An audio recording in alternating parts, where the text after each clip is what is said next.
They harassing your email too? Yeah, I got an email for How? courses. I don't know.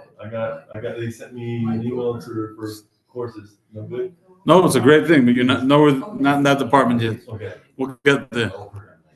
Okay, we are live on YouTube. We are live on Zoom. We are live on Facebook. Seth, let me know when we're good to start. I'm going to see if I can share it. If this laptop allows me, it doesn't always allow me, but if it does, I'm going to share it on 2 more pages, give other people time to join. No, it's not. You know what? I'm going to share it later. If you find us, you find us. Otherwise, have a good day. Okay, we don't really need a chumash, but we'll open it just for fun. It's a double Torah portion this week. Have Rachmanas on the one who reads the Torah in your shul. It is not an easy operation this week. It's it's over 200 verses when you combine the 2 parshas. Now, it reads rather quickly. Thank you, Jane. But it's a double parsha, and we conclude the book of Exodus this week. And next week, God willing, we start Leviticus, Vayikra. And I guess for is someone there? It's not George. He's out of town, so hopefully he won't bang the window down like last week. It's Mitchell. Hello. So, in the double parsha, it talks in great length. Right in the beginning on 552, it says Moshe caused the whole community of the children of Israel to assemble on the day after the Day of Atonement. And he said to them, these are the things that God commanded to be done. For 6 days, work may be done, but the 7th day should be holy for you, a day of complete rest to God. Whoever does work on this should be put to death. You should not kindle fire in any of your dwelling places on the Shabbos day. And then he spoke to the children of Israel, saying, this is the thing which God has commanded you to say, collect from among yourselves a contribution, offering for God. Every person whose heart inspires him to generosity should bring the following contribution. He goes through the whole list: gold and silver and copper, turquoise, purple, crimson wool, linen and goat's hair, ram skin, dyed red. And he gives the whole list, everything that we read already 2 weeks ago, 3 weeks ago in Truma and Tetzava. We have literally a total repetition in Vayakel and Pekudei in both Torah portions of this week. We have the count, the number in Pekudei. We literally, how much gold and how much silver, what was the weight, what was the amount, and in Vayakel, which items are brought and what is done with them. And first of all, it is fascinating, the items. I mean, if you study this week's Parsha and as well Truma and Tetzava, just on the various tapestries and the materials that were used, you know, in the temple of Hashem, you are allowed to have shatnez, wool and linen, but that's the only place you can have it. Even in some of the priestly garments, there was a mixture of wool and linen. But outside of the temple, right, the same God who said you're not allowed to mix wool and linen said that the Kohen and the priests could. And if you want to know the mystical reason for that, just as a side note, one of the primary mystical reasons for why we don't mix wool and linen is because wool represents chesed. It represents the sphera, the attribute of kindness, the divine mystical expression of kindness, and the linen represents gvura, severity or contraction. And those issues are at odds with each other. You don't mix them. But in the temple of Hashem, where the divine presence reigns, there's no worry about friction because it's divine, a place of peace. They can work together. That's just a side note. The commercial message is not the content of our class. It's relevant, very relevant, in case you think the laws of shatnez, of mixing wool and linen, is not relevant. We, first of all, here in Bozeman, we have someone who checks for shatnez, and that's Amram. He has the ability and the machines to be able to check our clothing for shatnez. And that's important because, for example, last week, 10 days ago, Javi and the designer Brachi were about to order a chair for the new renovation of the mikvah. And the designer Brachi Spritzer looked at the tag on the chair, on the material, and the ingredients were the materials were wool and linen. So generally the rule is you're not allowed to sit on a chair with wool and linen, because what if a thread comes off the chair? So just to confirm, I called a senior rabbi in California, and I said, what's the scoop? He said, don't order it. You can't order it. And Javi and the designer were not happy. I mean, they asked the question, so they obviously don't want to break the rules. It's a biblical mitzvah. But it's very practical. And it was a design that was perfect for the matching, and it was all, I'm not into the design department, but it was a perfect. And yesterday, the new materials came, and Chavi and her were looking to pick a different material because that one's out of the question. Because the Torah is very real in how we live our life. It's not just some ancient idea about wool and linen. It's very practical today. You could very well have clothing that you bought here in the mall that has wool and linen. That's why you should buy in Walmart.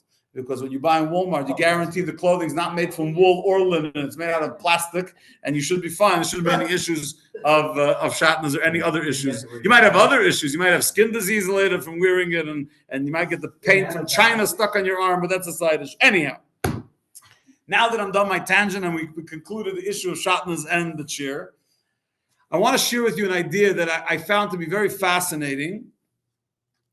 And this comes from, it's a combination, it's actually in volume 1 of the Rebbe's edited talks. So right in the beginning, and it's a combination of 2 talks from 1951 and 1958 combined.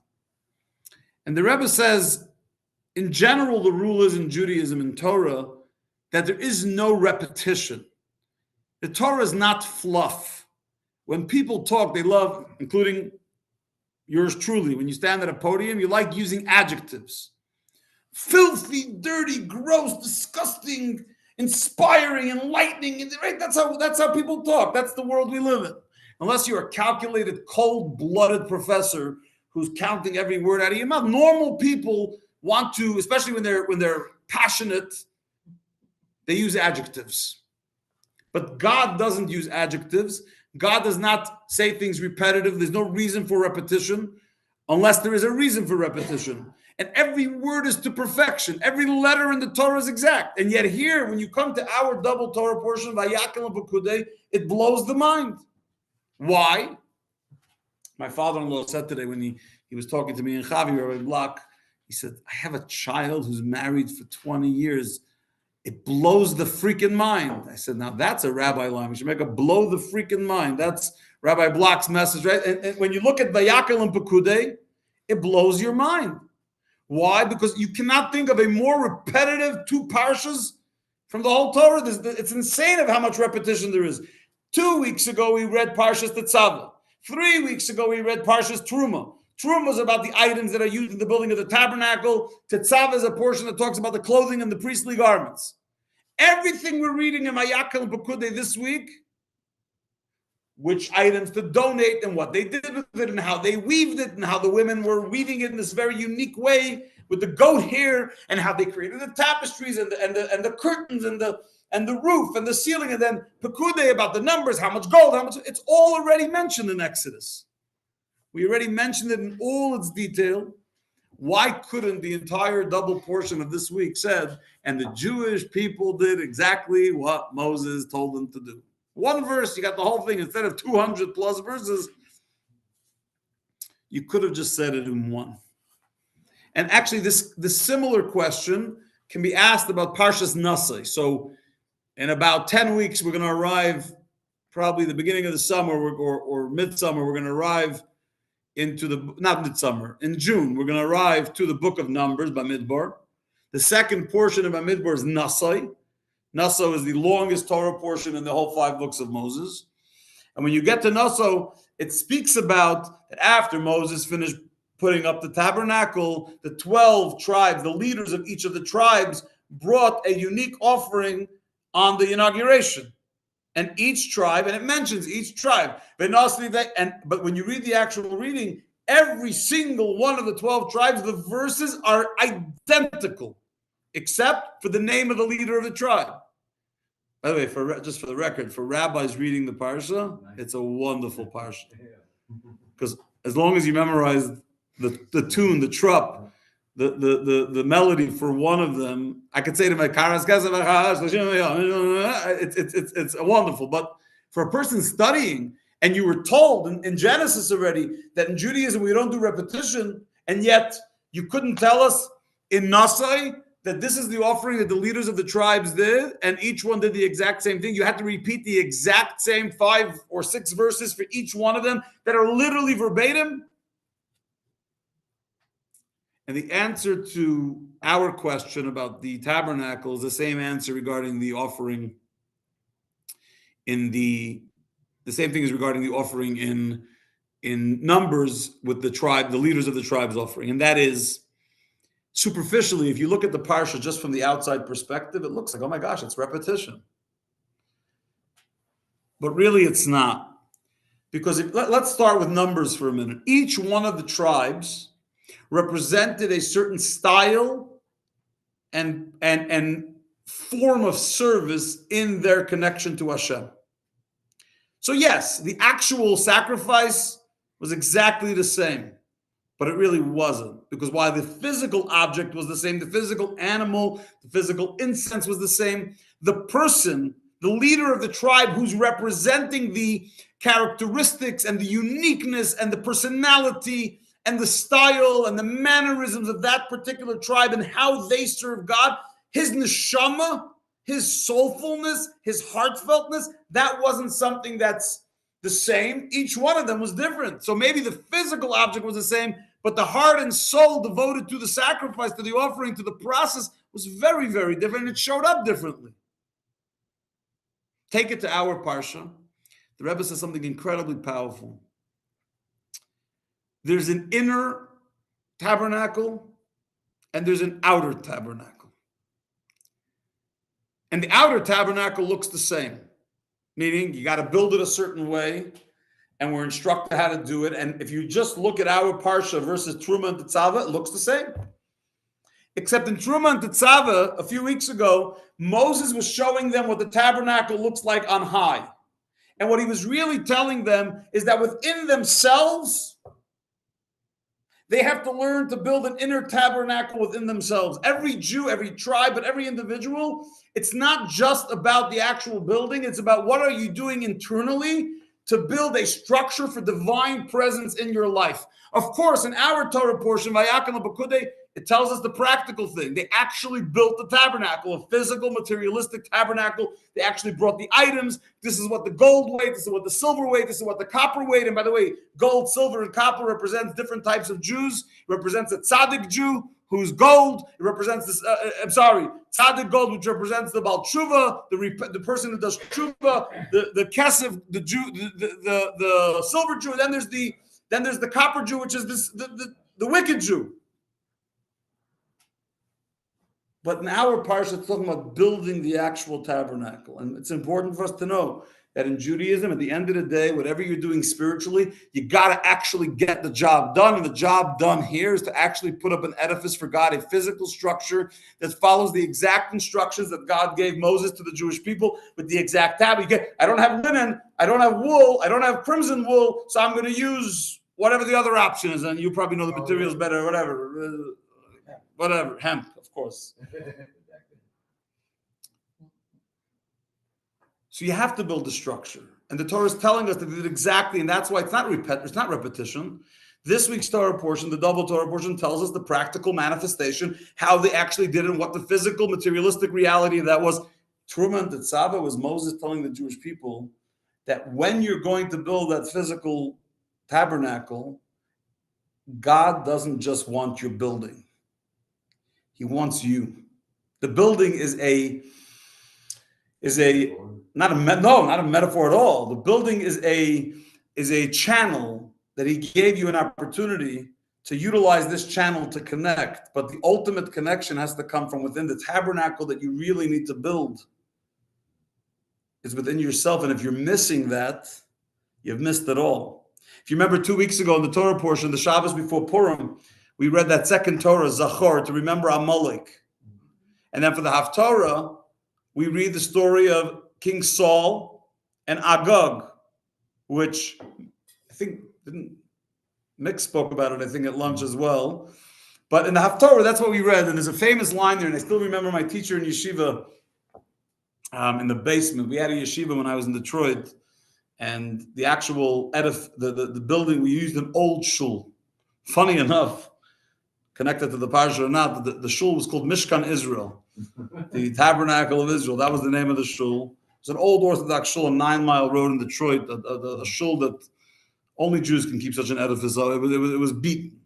And the basement was even more beaten. And right next to the men's mikveh in the basement, there was a room. I was sitting at this Fabrengen, and Rabbi Steinmetz, who was the Rosh Yeshiva, he was new to the yeshiva at the time. Now he's been there already 25 years. But when I was there, it was either his first or second year. I remember him quoting the Haftarah of Parsha Zohar, and he said, God told Saul, Toiv shmoya mizevach toiv. I want your listening more than I want your fancy offering. And sometimes we get carried away because Judaism is so much about a practical, about how you live your life, that we forget it's not just about, you must do what you have to do because God says you have to do it. But Hashem wants your heart. Hashem wants your interest. Hashem wants your intentionality. Hashem wants your soulfulness. Don't just do it because do it. Do it. I'm doing it. I'm davening, so I'm davening. But when you daven, daven. Don't just mumble words. Mean it. Be there. You're learning Torah? Turn off the phone. Focus. You're doing a mitzvah. You're lighting Shabbos candles. You're putting on tefillin. You're putting up a mezuzah. You're keeping Pesach. Don't do it as a burden. Don't do it because it's yes, you have to do it. I'm not saying you should. You have to do it. You have to build your tabernacle. But what Moshe showed the Jews 2 weeks ago is that there's also the internal edifice, and that's much harder work. To build a physical building, yeah, you donate some items, you put it together, you get an artisan, you get an architect, and you build. I still remember Quincy saying to me, I'm worried when we were planning on building the shul on Bozeman Trail. He said to me, I'm worried if you build a shul, it won't have the same warmth anymore. First of all, 5 years later, I can hereby proclaim that he was wrong and I was right. You don't have to lose your soul and your warmth just because you have a structure that actually fit. He wanted everyone to stay stuffed in my dining room. He thought if we're stuffed together in the dining room, that's how Judaism will survive. And I try to tell him that you could have some space and Chavi can have the kitchen she has to cook in and whatever, and we can still be warm and wonderful. And Baruch Hashem, we are. But the point is sometimes you do build a structure, you do the action, and you forget that you need the soul. There's a song that I've told you about. I believe it was authored by, I don't want to say for sure, but I think it was, you know what, I can check it. Well, look at that. The rabbi will check it live. I think it was Rabbi Yehuda Halevi, Bulvavi Mishkan Evne. 1 second. Let me see if it comes up. If not, we'll move on. No, Bulvavi Mishkan. Hold on. Yeah, I thought it was the same one, but it could be I'm wrong. Let me just see. No, it wasn't that Rabbi Yehuda Halevi. Oh, maybe it was. Hold on. I can't find it. Rabbi should not do Google searches. It's a fascinating song, and they made a beautiful, beautiful tune to it. I want to say in the 60s, and it's pretty popular in the Orthodox Jewish world. The tune is Bilvavi Mishkan Evne Ladar Kivoidoi Mishkan Mizbeach Hasim Lekarnei Hoidoi. It's basically, the words mean, Bilvavi Mishkan Evne, I'm going to build a tabernacle in my heart for God's glory. And in that tabernacle that I'm going to build in my heart, I'm going to put an altar. And for the eternal fire, what am I going to use? As the fire that Abraham used at the fire of the Akedah when he took Isaac on the altar. And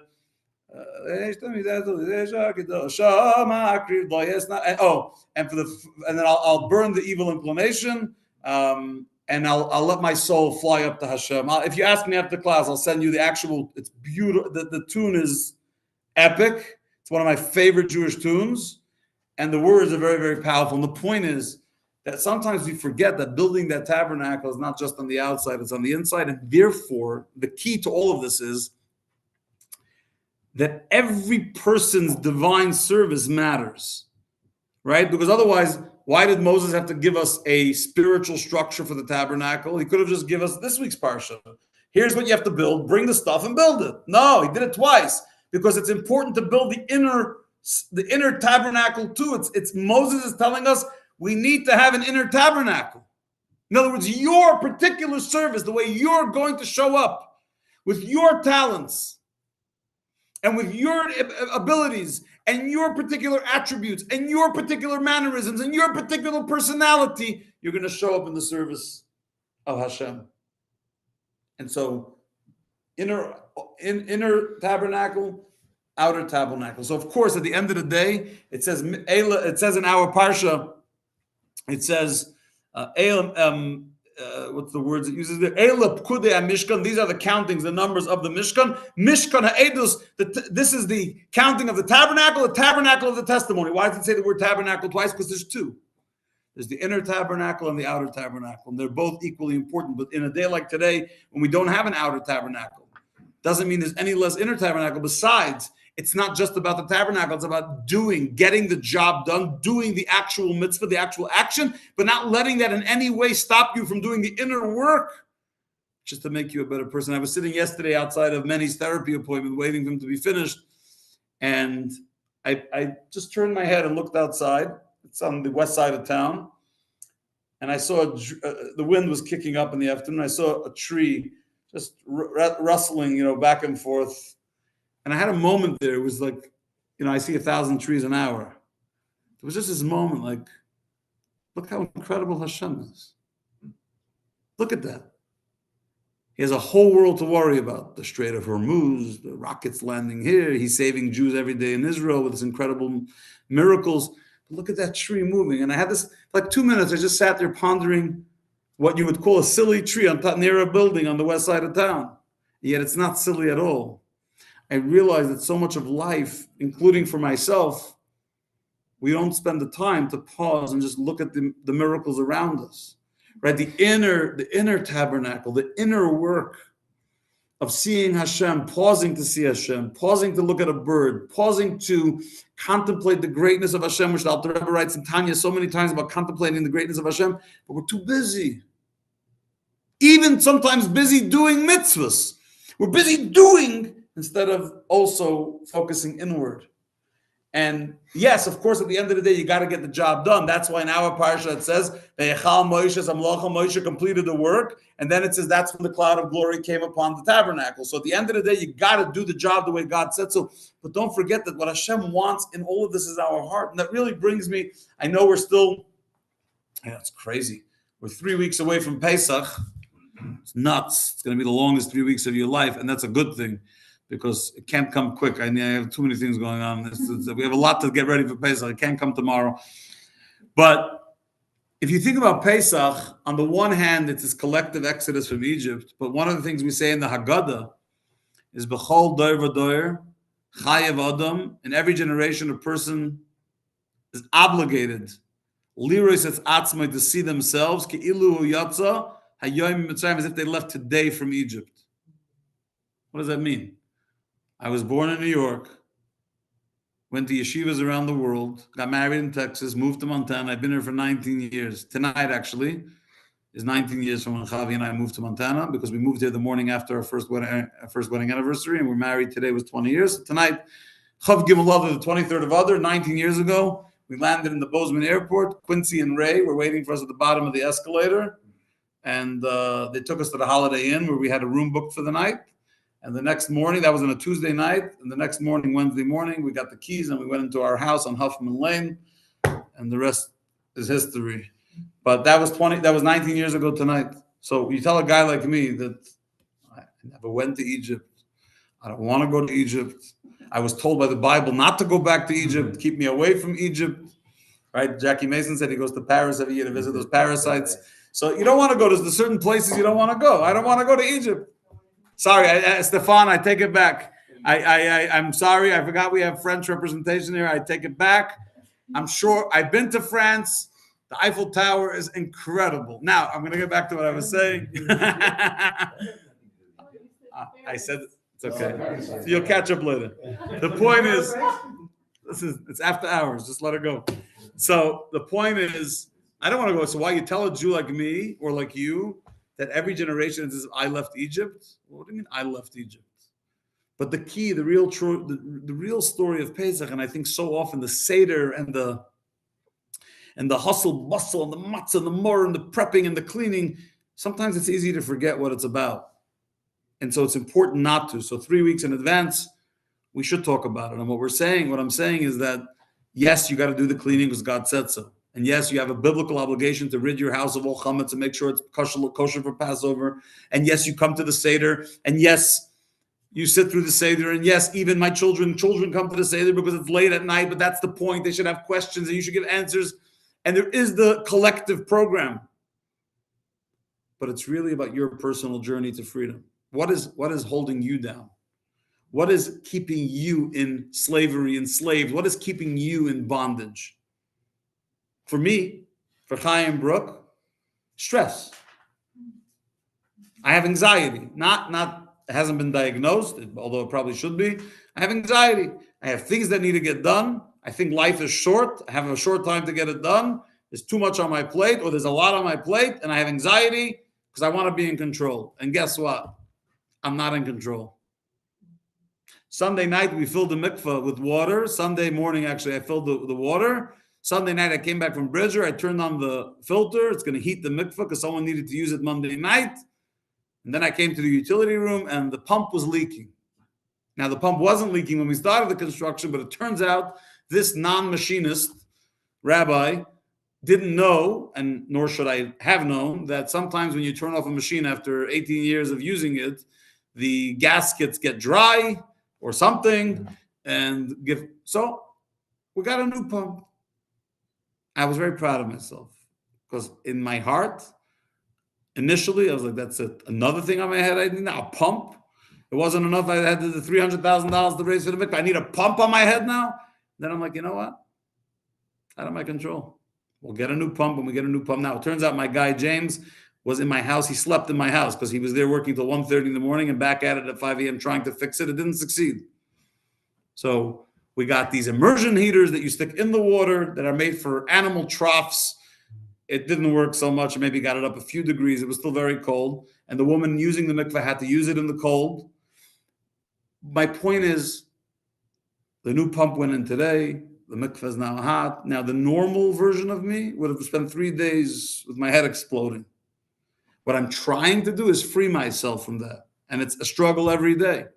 So when you sit at the Pesach Seder and you ask yourself, what's my obstacles? What's your obstacle? What is stopping you from serving God properly? What's your bondage? What's your form of liberation? What does it mean for you to get out of Egypt? What the Haggadah is saying, B'chol doir v'doir, in every generation, every person needs to see themselves as if they left Egypt, and ask yourself, did I leave Egypt or am I still stuck in Egypt? What's holding me down? Who's in charge of me and who thinks they're in charge of me? And do I think I'm in charge of myself and I'm not letting God free me and bring me to the promised land? And everyone has their own version, and that's the beauty here. What for one person is a state of bondage is for another person a state of liberation, right? So if I said to you that I'm going to learn one Mishnah a day of Torah, that would be a state of bondage because I should be learning a lot more, and I do learn a lot more. But if I decided one Mishnah a day is good for me, that's not liberation. That's holding myself back. Now, for another person, they say they learn a Mishnah a day, it's the greatest form of liberation. And what the Torah is telling us, that every one of us needs to find the path of liberation, but staying in bondage is no different than the Jews in Egypt who didn't want to leave. You have the opportunity to free yourself. It's your choice. And so just like with the tabernacle, the work is not just the outer tabernacle, it's also the inner tabernacle. It's not just the outer altar, it's also the inner altar. Same thing with the upcoming holiday of Pesach. Either you start preparing yourself now that this season of liberation, there's going to be 8 days of Pesach. You're not just going to get through it and do everything right. It's not going to be just about doing everything right. You're going to do the inner work to actually experience liberation and freedom. You actually experience Yetzias Mitzrayim, your exodus from Egypt. You know that in Hebrew, the Hebrew language, the word Mitzrayim, the Hebrew word for Egypt, comes from the root word Meitzarim. Meitzarim means straits. You know, like they're talking on the news about the Straits of Hormuz. It's America's new exciting thing. We figured out, we finished discussing Ukraine, and now we went from Ukraine to Gaza, and now we're experts on the Strait of Hormuz. And so the word strait, what does strait mean? It's a narrow place. The whole Strait of Hormuz is 21 miles. And that's where 20% of the world's oil comes through that 21-mile little strait, but it's narrow. Egypt, the Hebrew word for Egypt is Mitzrayim, which is Mitzarim, limitation, narrowness, strait. Yetzias Mitzrayim, leaving Egypt, means leaving the limitations, expanding the boundaries, freeing yourself from all those self-made Baba Mises of how you think you're really running the world, and truly asking yourself, what's holding you back? Right? This Pesach, there's a mitzvah you want to do, you've been wanting to do it for a long time. Why hasn't it been done? What's the real reason you're holding back? Is it laziness? Is it carelessness? Is it a family member that's stopping me? Am I blaming my family member even though it has nothing to do with them, but I'm using them as an excuse? I mean, the list can go on and on. And they're all good excuses if you were in third grade. Or even if you were in 10th grade, but you wanted to stay in Egypt. If you're looking for reasons to stay in Egypt without freeing yourself, there's reasons a dime a dozen. You can come up with them. I can help you. I'm 57. I can't do it. I'm 42. I can't do it. I never did it. I don't know Hebrew. I don't know Spanish. I'm lazy. I'm too much. There's too much work. I don't have time. I don't have money. I don't have energy. I don't have. You want excuses? I'll send you the list. By the way, you don't even need me. You go to ChatGPT and say, give me 50 excuses for why I shouldn't do this mitzvah. Guaranteed they'll come up with a list. Ideas that I can't even think of.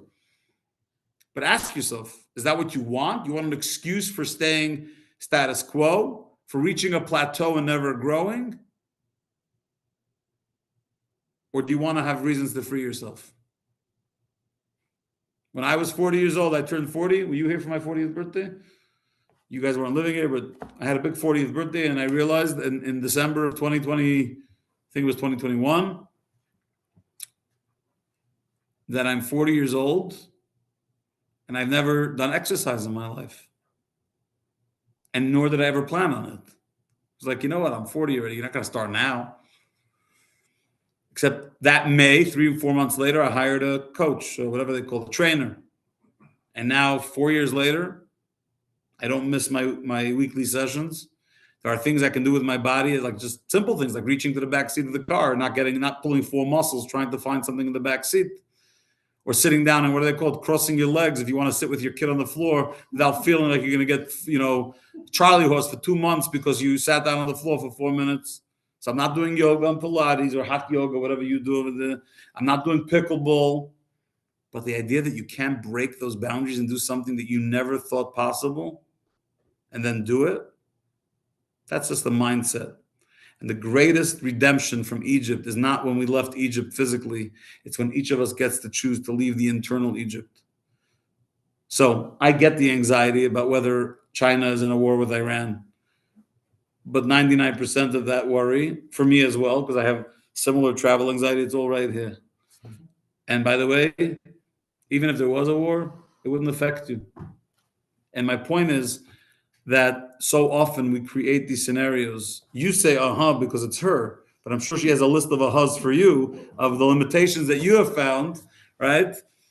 I just don't know what they are, so I can't pick on them. But the point is, yeah. So the nakuda, the point of the Exodus is to remember that God doesn't just want you to crunch matzah and eat maror. He doesn't want you just to say the 4 questions and drink 4 cups of wine. He doesn't want you just to show up in shul and make sure not to eat chametz. He wants all of that. But what he wants with that is for you to actually find some personal liberation. And the only way to do that is to do the hard work internally, which is to ask yourself what's holding you back in your spiritual Egypt, in your emotional Egypt, in your mental Egypt, and what can you do? And if you need guidance, that's fine. You get guidance, but what can you do to free yourself from that spiritual ailment and boundaries? And only you can answer that and get to work. And with that, I will wish you all a wonderful rest of the week. I will tell you next week there will not be class. It is spring break in Bozeman, Montana. And I will be spending that time with 3 of my 5 rascals in an undisclosed location in the state of Montana, but it's still going to be undisclosed, so you can't find me. I didn't say that. The state of Montana is a big state, sweetie. It doesn't have to be staycation.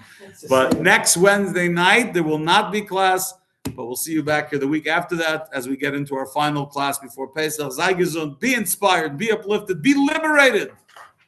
100%. Seth said, you too can change the world one mitzvah at a time. Someone just put on the chat, I'm going to end the class on whoever